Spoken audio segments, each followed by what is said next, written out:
Hello my dear students, आज हम home science subject का लेसन 10 स्टार्ट कर रहे हैं, जिसका पार्ट फर्स्ट हम कर चुके हैं और आज हम पार्ट सेकंड करेंगे, जिसका नाम है बच्चों, युवाओं और वृद्धजनों के लिए सहायक सेवाओं, संस्थानों, कार्यक्रमों का प्रबंधन। ये हमारे चैप्टर का नाम है और हमने फर्स्ट पार्ट में इसमें बच्चों के बारे में पढ़ा था कि कौन से बच्चे हैं जो कि संवेदनशील बच्चे कहलाते हैं, इन बच्चों की विशेष आवश्यकताएं क्या होती हैं और इन आवश्यकताओं को पूरा करने के लिए भारत सरकार के द्वारा कौन कौन से कार्यक्रम चलाए जा रहे हैं। इसके अलावा गैर सरकारी संस्थाओं का भी महत्वपूर्ण भूमिका है इस कार्यक्रम में, इस संयोग में जो कि बच्चों के लिए वो कर रहे हैं। हमने इसके बारे में पढ़ा। आज हम पार्ट सेकंड स्टार्ट करने जा रहे हैं, जिसमें हम युवाओं के बारे में पढ़ेंगे।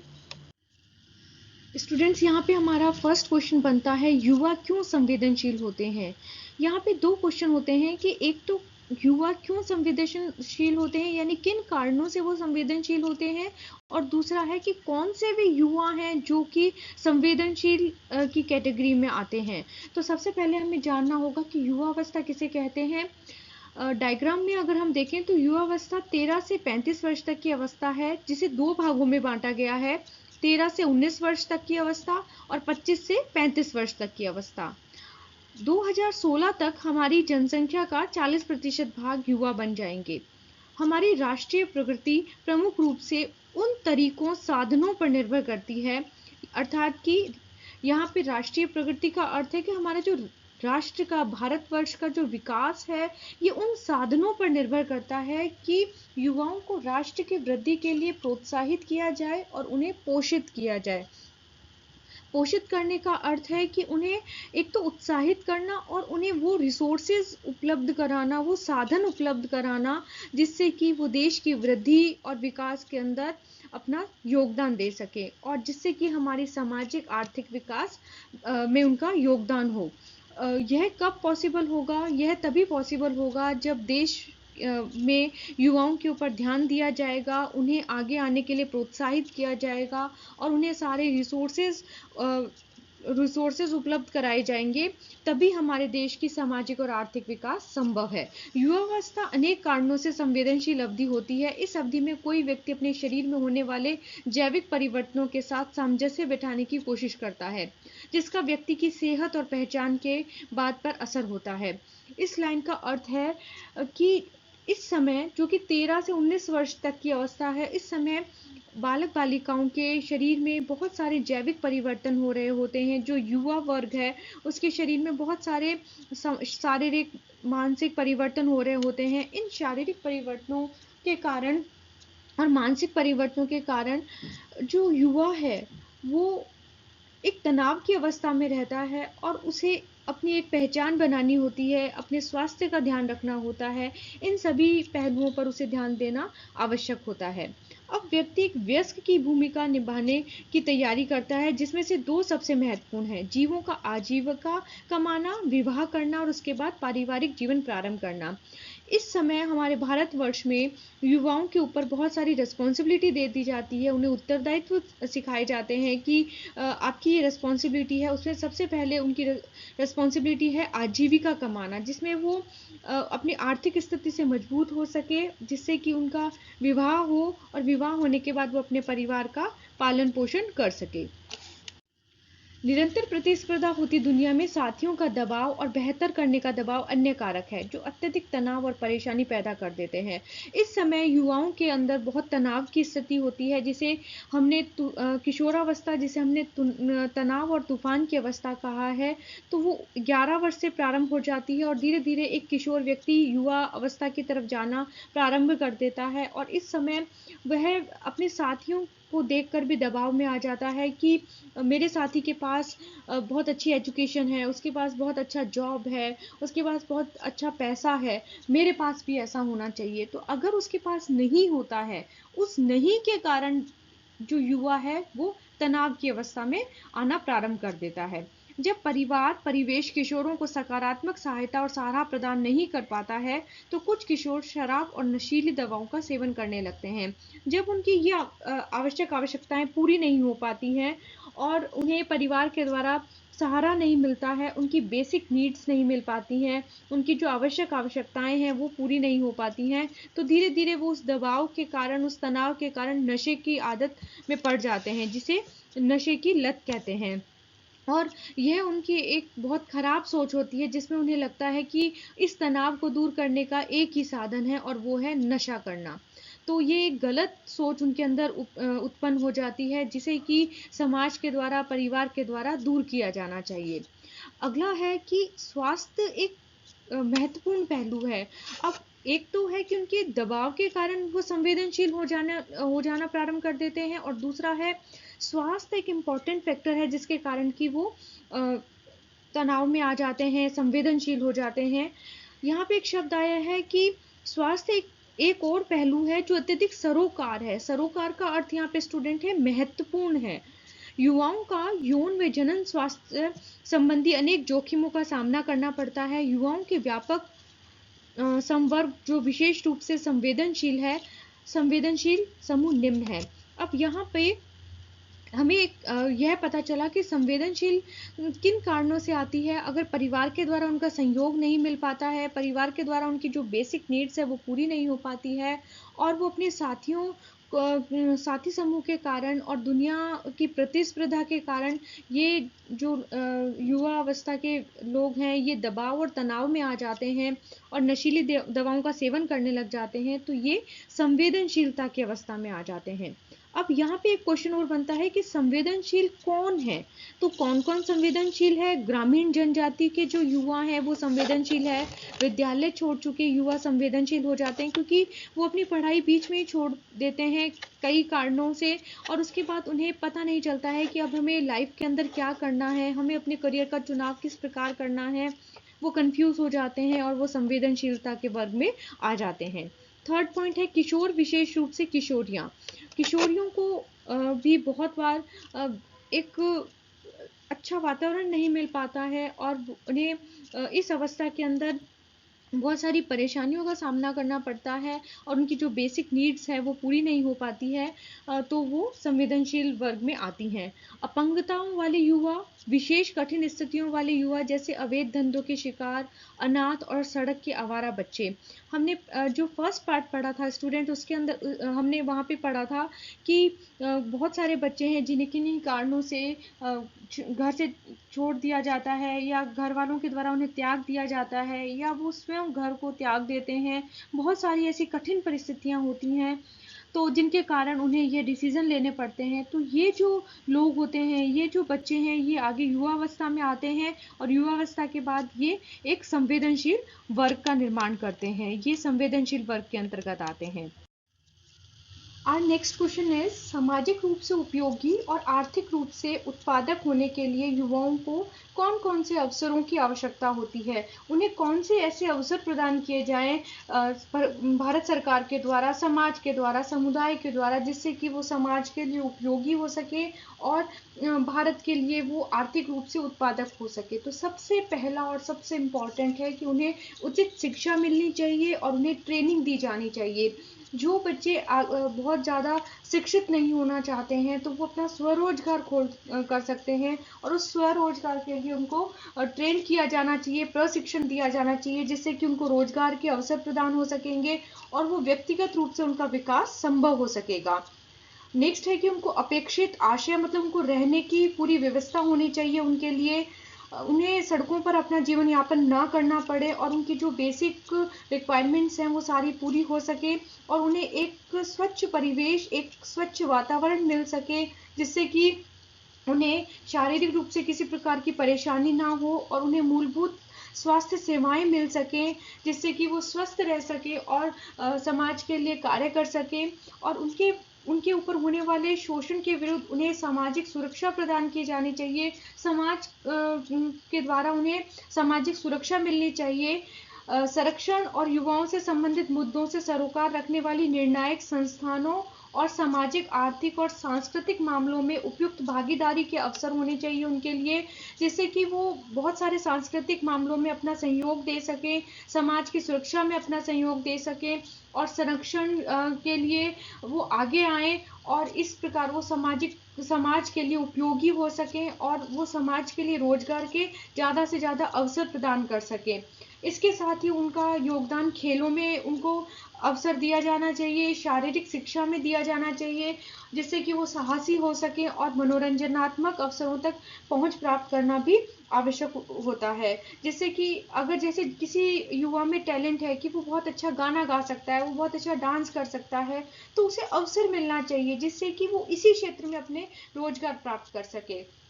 तो इस प्रकार से ये अवसर हैं जो कि समाज के द्वारा और भारत सरकार के द्वारा इन युवाओं को दिए जाने चाहिए, जिससे कि इनके रोजगार के अवसर आसान हो सके, इन्हें आसानी से रोजगार मिल सके, जिससे ये अपने आने वाले परिवार को भी शिक्षित कर सके और उनके लिए भी ये एक उपयोगी बन सके। नेक्स्ट क्वेश्चन इज, भारत में युवाओं के लिए बनाए जाने वाले कार्यक्रमों का सविस्तार वर्णन कीजिए। तो स्टूडेंट्स, अभी तक जितना हमने 3 स्लाइड में पढ़ा है हम उसको पहले रिवाइज करेंगे, फिर हम आगे बढ़ेंगे। सबसे पहले हमने पढ़ा युवा क्यों संवेदनशील होते हैं। दूसरा था कि कौन से युवा हैं जो संवेदनशील होते हैं। थर्ड क्वेश्चन है कि इन युवाओं को कौन से अवसर प्रदान किए जाने चाहिए जिससे कि इनको लाभ मिल सके और ये अपने रोजगार के अवसर ढूंढ सके, इन्हें रोजगार मिल सके। अब फोर्थ क्वेश्चन है कि कौन से कार्यक्रम चलाए गए हैं इनके लिए जिनसे कि इनको सहायता मिल सके, सहयोग मिल सके। तो युवा मामलों और खेलकूद के मंत्रालय ने 2003 में राष्ट्रीय युवा नीति अपनाई थी। अब यहाँ पे क्वेश्चन बनता है कि राष्ट्रीय युवा नीति क्यों अपनाई गई थी और यह कब अपनाई गई थी। तो यह 2003 में अपनाई गई थी और कौन से मंत्रालय के द्वारा यह अपनाई गई। तो यह युवा मामलों और खेलकूद मंत्रालय के द्वारा अपनाई गई। तो यहाँ पे ये क्वेश्चन आपके बन सकते हैं। अब है पहला प्रोग्राम है राष्ट्रीय सेवा योजना, नेशनल सर्विस स्कीम, जिसे हम एनएसएस कहते हैं। इस एनएसएस का क्या उद्देश्य है कि विद्यालय स्तर के विद्यार्थियों को समाज सेवा और राष्ट्रीय विकास के कार्यक्रमों को, अब कहाँ से सबसे पहले सिलेक्शन किया जाता है, विद्यालय स्तर से ही इनका चुनाव कर लिया जाता है और उन विद्यार्थियों का चुनाव किया जाता है जो कि समाज सेवा में आगे आ सके और वो राष्ट्रीय विकास कर सके। अब इनके लिए कौन से कार्यक्रम है, पहला है सड़कों का निर्माण और मरम्मत करवाना। सड़कों का निर्माण अगर सही होगा तो जो स्टूडेंट्स हैं वो जो गांव के स्टूडेंट्स हैं वो शहर में आके अपनी पढ़ाई कर सकते हैं, जिन्हें रोजगार करना है वो गांव से शहर में आ सकते हैं और शहर के लोगों को भी अगर ग्रामीण एनवायरनमेंट में कोई काम है तो वो जा सकते हैं। तो सड़कें बिल्कुल सही होनी चाहिए जिससे कि कनेक्टिविटी बनाई जा सके। विद्यालय की इमारत अच्छी होनी चाहिए जिससे कि अच्छा एनवायरनमेंट मिलेगा बच्चों को, वहाँ पे अच्छे पढ़ाई करेंगे वो। गांव के तालाब ताल आदि के निर्माण करना, अगर गाँव में जल संरक्षण को बढ़ावा देने के लिए तालाबों का निर्माण किया जाए जिससे कि जो बारिश का पानी है उसे संग्रहित किया जा सके और गांव के लोगों के द्वारा उसको यूज किया जा सके। पर्यावरण और पारिस्थितिकी सुधार जैसे वृक्षारोपण, तालाबों से खरपतवारों को निकालना, जिससे कि अगर तालाब के बाहर जो एक्स्ट्रा पेड़ पौधे उग जाते हैं उनको हटाना जिससे कि तालाब बिल्कुल साफ सुथरा रहे, उसका पानी बिल्कुल अच्छा रहे। वृक्षारोपण को बढ़ावा देना, गड्ढा खोदना, स्वास्थ्य और सफाई से संबंधित कार्यक्रम में भागीदारी करना, परिवार कल्याण, बाल देखरेख और सामूहिक टीकाकरण, परिवार कल्याण के कॉन्सेप्ट को लेके आना। इसके अलावा बाल देखरेख, क्योंकि अगर बच्चों की देखभाल सही प्रकार से की जाएगी तो वो आगे देश के निर्माण में सहयोग करेंगे और टीकाकरण सही प्रकार से होगा तो स्वास्थ्य को बढ़ावा मिलेगा। शिल्प के कार्यक्रमों में, सिलाई बुनाई के कार्यक्रमों में उनका सहयोग करना, सहकारी संघों के आयोजन और व्यावसायिक प्रशिक्षण में शामिल करना। इस प्रकार के प्रशिक्षण दिए जाने चाहिए जिससे कि उन्हें रोजगार के अवसर प्रदान हो सके। राष्ट्रीय सेवा योजना के विद्यार्थी समाज के आर्थिक और सामाजिक रूप से कमजोर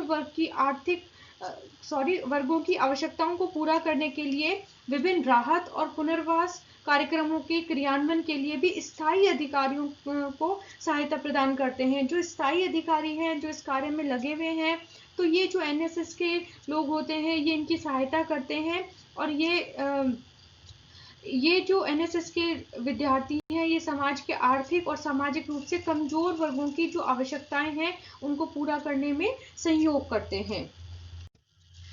नेक्स्ट जो प्रोग्राम है उसका नाम है राष्ट्रीय सेवा स्वयं सेवक योजना, the national service volunteer scheme.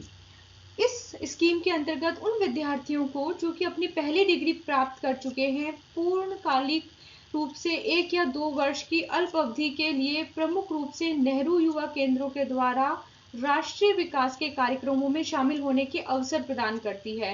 इन्हें शॉर्ट टर्म के कोर्सेज करवाए जाते हैं और नेहरू युवा केंद्रों के द्वारा इन्हें इन कार्यक्रमों में शामिल किया जाता है। यह प्रौढ़ क्लबों की स्थापना, कार्य शिविरों के आयोजन, युवा नेतृत्व के प्रशिक्षण कार्यक्रमों, व्यावसायिक प्रशिक्षण, ग्रामीण खेलकूद, खेलों को बढ़ावा देने आदि के कार्यक्रमों में शामिल है। नेहरू युवा केंद्र का उद्देश्य क्या है स्टूडेंट्स, ये आपसे पूछा जा सकता है कि नेहरू युवा केंद्र का उद्देश्य बताइए। तो यह है कि ग्रामीण क्षेत्रों के गैर विद्यार्थियों को ग्रामीण क्षेत्रों के विकास में योगदान देने में सक्षम बनाना इसका कार्य होता है। अर्थात कि जो वहाँ के लोग हैं उन्हीं को ही लेके आना, उसी युवा वर्ग को लेके आना जो उस गांव का विकास कर सके, उस गांव के विकास में अपना योगदान दे सके। केंद्रों का उद्देश्य विभिन्न कार्यकलापों के द्वारा राष्ट्रीय रूप से मान्य उद्देश्य जैसे आत्मनिर्भरता, धर्मनिरपेक्षता, सामाजिकता, प्रजातंत्र, राष्ट्रीय एकता और वैज्ञानिक सोच को प्रचलित करना भी है। ये जो युवा वर्ग होता है ये ट्रेनिंग लेते हैं और ट्रेनिंग लेने के बाद ये दूसरों को भी आत्मनिर्भर बनाते हैं और एक वैज्ञानिक सोच उत्पन्न करते हैं और ये बहुत सारी एक्टिविटीज में पार्टिसिपेट करते हैं जिससे कि गांव जो ग्रामीण क्षेत्र है उसमें भी विकास किया जा सके। कुछ ऐसे कार्यकलाप औपचारिक शिक्षा, समाज सेवा, शिविर, युवाओं के लिए खेलों का आयोजन, सांस्कृतिक और मनोरंजन के कार्यक्रम, व्यावसायिक प्रशिक्षण, युवा नेतृत्व प्रशिक्षण शिविर और युवा क्लबों को प्रोत्साहन करना और उनकी स्थापना करने का कार्य नेहरू युवा केंद्रों का उद्देश्य होता है। तो स्टूडेंट्स यहाँ पे ये बहुत इंपॉर्टेंट क्वेश्चन है और ये सेकंड प्रोग्राम है, उसी के अंतर्गत पूछा भी जा सकता है। तो आप इसे थोड़ा ध्यान से पढ़ें और इसे याद करें।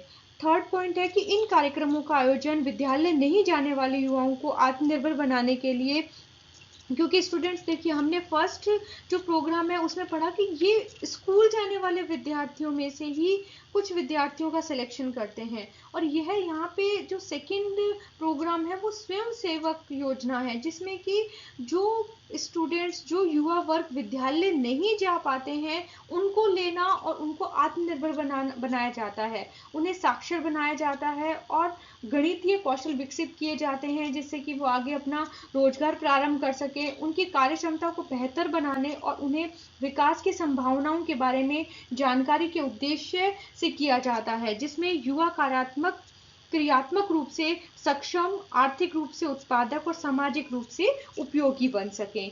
तो आपको ये समझ में आ गया होगा स्टूडेंट्स, ये दूसरा कार्यक्रम है जिसका नाम है राष्ट्रीय सेवा स्वयं सेवक योजना, जो कि बहुत शॉर्ट टर्म कोर्सेज करवाता है और इसमें नेहरू युवा केंद्रों का सहयोग रहता है और इन नेहरू युवा केंद्रों का हमने उद्देश्य पढ़ा और ये किस किस क्षेत्रों में कार्य करते हैं हमने इसके बारे में पढ़ा। Next point is promoting adventure activities, साहसिक कार्यों को प्रोत्साहन देना। स्टूडेंट्स हमने जो अवसर प्रदान करने वाली स्लाइड थी उसमें हमने पढ़ा था कि कौन कौन से अवसर इन्हें प्रदान किए जाने चाहिए। उसमें हमने एक साहसिक वर्ड पढ़ा था जिसमें हमने पढ़ा कि इन्हें खेल कूद में, शिक्षा में और साहसिक कार्यों में आगे लाया जाता है। तो इससे संबंधित एक पूरा प्रोग्राम है जिसके अंतर्गत युवा क्लब और स्वयंसेवी संगठन पर्वतारोहण का कार्य करते हैं, पैदल यात्रा, आंकड़ों के संग्रहण का कार्य करते हैं। जैसे कोई इंफॉर्मेशन चाहिए किसी टॉपिक के रिगार्डिंग तो उसके लिए पड़ताल करना और आंकड़ों को संग्रहित करने का कार्य करते हैं। पहाड़ों की वनस्पतियों और जंतु वनों, मरुस्थलों और सागरों के अध्ययन, नौकायान करना, तटीय जल यात्रा, राफ्ट प्रदर्शनी, तैरने और साइकिल चलाने आदि के साहसिक कार्यों के प्रोत्साहन के लिए सरकार के द्वारा प्रदान की जाने वाली वित्तीय सहायता का उपयोग करके इन गतिविधियों का आयोजन करते हैं। अब इन गतिविधियों का उद्देश्य क्या है? तो स्टूडेंट्स आपसे इसमें टॉपिक देके उसके उद्देश्य पूछे जा सकते हैं। आप इस टॉपिक को अच्छे से याद करें, क्योंकि उसमें उद्देश्य भी पूछे जा सकते हैं और उससे संबंधित कौन कौन से कार्य हैं उन्हें भी पूछा जा सकता है। तो अब इस साहसिक कार्यों को प्रोत्साहन करने का उद्देश्य क्या है, जिससे कि युवाओं में साहस, जोखिम उठाने, संयोगात्मक रूप से दल में काम करने, पढ़ने की क्षमता और चुनौतीपूर्ण स्थितियों के लिए सहनशीलता विकसित करने को प्रोत्साहन देना है, जिससे ये युवा वर्ग आगे आए, साहसिक कार्य करें, जोखिम लेने की इनके अंदर क्षमता होनी चाहिए। इन्हें इतना स्ट्रांग बनाया जाता है, इनको ट्रेन किया जाता है जिससे ये साहसिक कार्य कर सकें, संयोगात्मक रूप से किसी दल में, किसी पूरे ग्रुप में ये काम कर सकें और पढ़ने की क्षमता और चुनौतीपूर्ण स्थितियों में ये सहनशीलता से कार्य कर सकें और इस गुण को विकसित करने का प्रोत्साहित किया जाता है। सरकार भी ऐसे कार्यक्रमों को सुगम बनाने के लिए संस्थानों की स्थापना और विकास के लिए सहायता प्रदान करती है। सरकार इन कार्यक्रमों को आगे लाने के लिए बहुत सारी वित्तीय सहायता प्रदान करती है, जिससे इस युवा वर्ग को आगे लाया जा सके, इनके जो कौशल हैं उनको और ज़्यादा डेवलप किया जा सके और इन्हें समाज में इनको आगे लाने का प्रयास किया जाता है।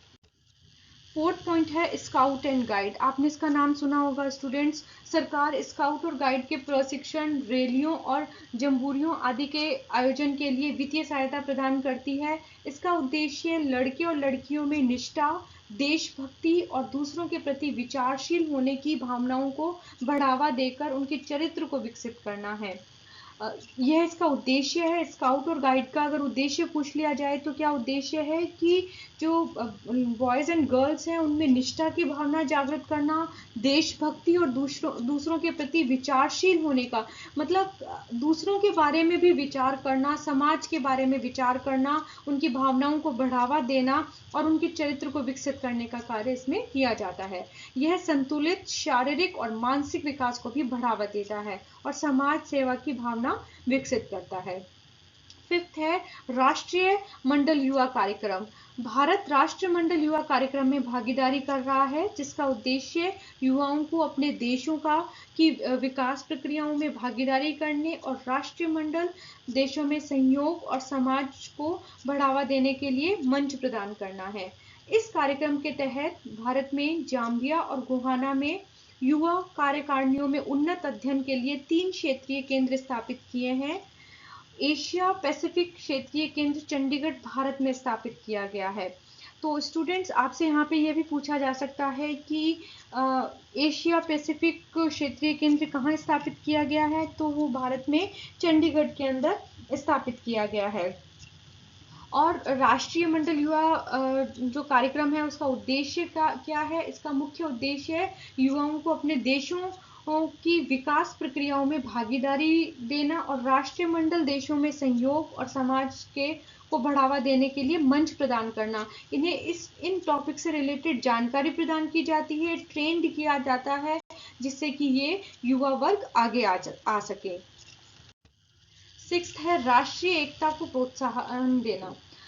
भारत सरकार द्वारा अनेक स्वयंसेवी संस्थानों को एक प्रदेश में रहने वाले युवाओं को दूसरे प्रदेशों के दौरे पर भेजने के लिए, जिसमें काफ़ी सांस्कृतिक विभिन्नताएं हों, जिसमें देश की ऐतिहासिक और सांस्कृतिक धरोहरों, विभिन्न क्षेत्रों और परिवेशों के लोगों द्वारा झेली जाने वाली कठिनाइयों, देश के अन्य भागों के सामाजिक रीति रिवाजों आदि की समझ विकसित हो सके। इन्हें वित्तीय सहायता प्रदान की जाती है इस प्रोग्राम के अंतर्गत और उन्हें अलग अलग संस्कृतियों को जानने का मौका दिया जाता है कि अलग अलग संस्कृति का क्या महत्व है, वो हमारे देश के लिए किस प्रकार से ऐतिहासिक है और इन धरोहरों का जो हमारी सांस्कृतिक धरोहर है उनके बारे में बताया जाता है और एक क्षेत्र से दूसरे क्षेत्र में ले जाया जाता है, जहाँ पे वो वहाँ पे जो लोग कठिनाइयाँ झेल रहे होते हैं उनकी सहायता करते हैं और उन कठिनाइयों को जानते हैं कि इन लोगों को कौन सी कठिनाइयाँ हो रही है और उन लोग और देश के अन्य भागों के सामाजिक रीति रिवाजों को जानने के लिए उनमें समझ विकसित करते हैं। इसका नेक्स्ट पॉइंट है राष्ट्रीय एकीकरण को बढ़ावा देने के लिए शिविरों, सेमिनारों और सम्मेलनों आदि का आयोजन किया जाता है। राष्ट्रीय एकीकरण की भावना को विकसित करने के लिए बहुत सारे सेमिनार्स करवाए जाते हैं, बहुत सारे शिविर लगाए जाते हैं, जिससे कि ये सारे कॉन्सेप्ट क्लियर हो सके और ये जो युवा वर्ग है ये देश के लिए आगे आए, ये समाज का एक महत्वपूर्ण अंग है और ये समाज के अंदर अपनी पहचान बना सके और समाज के लिए आर्थिक रूप से ये रोजगार प्रदान कर सके और ये अपना व्यक्तिगत विकास कर सके। तो स्टूडेंट्स, यहाँ पे हमने युवा क्यों संवेदनशील होते हैं इसके बारे में जाना, कौन कौन से युवा हैं जो संवेदनशील होते हैं और इन युवाओं के लिए कौन से अवसर प्रदान किए गए हैं तथा इन युवाओं के लिए कौन कौन से कार्यक्रम चलाए गए हैं, हमने इसके बारे में पढ़ा और समझा। आप यहाँ तक इसके नोट्स बनाइए और इसे याद करिए जब तक इसका मैं आपके लिए थर्ड पार्ट लेके आती हूँ, जो कि वृद्धावस्था के व्यक्तियों के बारे में बताया जाएगा, जिसमें कि वृद्ध क्यों संवेदनशील होते हैं उनके बारे में हम जानकारी हासिल करेंगे। जब तक आप इसे पढ़ें और मेरे वीडियो को लाइक और सब्सक्राइब करना ना भूलें। Thank you.